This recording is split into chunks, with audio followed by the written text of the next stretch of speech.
আপনি বিশেষ কারণে আমাকে বসিয়ে দিলেন, যৌক্তিক কারণে, কিন্তু এরপরেই হাউস যা হলো, এখন আমার বক্তব্য কি হবে আমি বুঝতে পারছি না। কারণ আমার মনটা খুব ভালো নেই মাননীয় স্পিকার, আমার গলাটাও ভালো না, কারণ গতকাল সারা রাত আমি ঘুমাতে পারিনি। হাওর অঞ্চলে যে বৃষ্টি হচ্ছে, যে শিলাবৃষ্টি হচ্ছে, হাওর অঞ্চলের সমস্ত ফসল তলিয়ে যাচ্ছে। একটা মাত্র ফসল, 12 মাস মানুষকে অন্যের উপরে, অন্য এলাকার উপরে নির্ভর করে থাকতে হবে তাদের পেটের ভাত পরনের কাপড়ের জন্য। আমি এই ব্যাপারে আমাদের নেতা, সংসদ নেতা এবং মাননীয় প্রধানমন্ত্রী সহ সংশ্লিষ্ট সমস্ত মন্ত্রীদের কাছে অনুরোধ করছি, হাওর অঞ্চলকে দয়া করে এবার বাঁচা।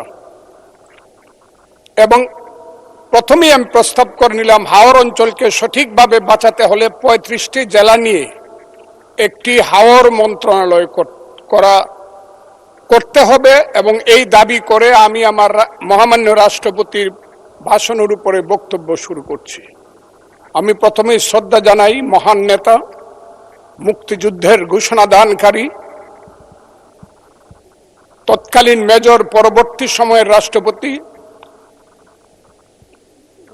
শহীদ প্রেসিডেন্ট জিয়াউর রহমানের প্রতি, আমি শ্রদ্ধা জানাই মহান নেত্রী, দেশনেত্রী বেগম খালেদা জিয়ার প্রতি, যার আহ্বানে এবং যার কারণে আমি আজকে বিএনপি করি। তিনি আজকে নাই, আমি তার আত্মার মাগফিরাত কামনা করি।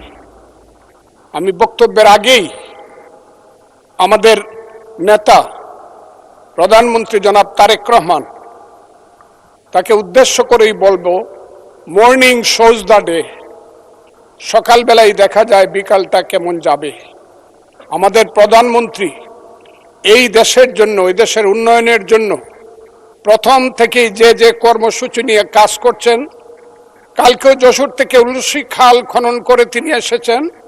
আমার বিশ্বাস এই দেশের মানুষের দুর্ভাগ্য দূর করে বাংলার পূর্বাকাশে নতুন সূর্য উঠবে বলে আমি বিশ্বাস করি। মাননীয় স্পিকার, রাষ্ট্রপতি ভাষণের উপরে আমার মিক্সড ধারণা আছে। আমার প্রথমেই বলতে হবে, সেই সত্য যা রচিবে তুমি, যা ঘটে তা সত্য নয়, কবি তব মনভূমির রামের জন্মস্থান অযোধ্যার চেয়েও সত্য যেন, বাল্মীকির কবিতা।